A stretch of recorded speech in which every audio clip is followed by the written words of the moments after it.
Current account खसारा है, fiscal खसारा है और रुपया मुसलसल रुसवा हो रहा है। कमर्शियल बैंक दुगनी शरह सूद का तकाजा कर रहे हैं। जिन कमर्शियल बैंक से पाकिस्तानी हुकूमत या रियासत कर्जा लेना चाहती है वो दुगनी शरह सूद कह रहे हैं कि करें तब हम कर्जा देंगे। मतलब अगर 8% सूद पर वो कर्जा देते हैं तो अब वो कह रहे हैं 16 करें।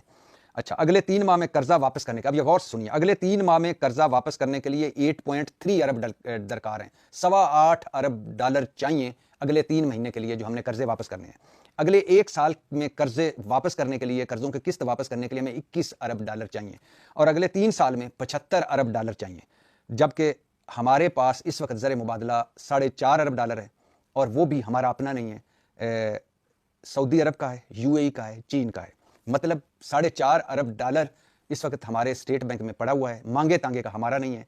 और $4.5 अरब अगर हमारा भी होता तो फिर भी $8.25 अरब आपने अगले 3 महीने में देना है, वापस करना है। $21 अरब आपने 1 साल में वापस करना है।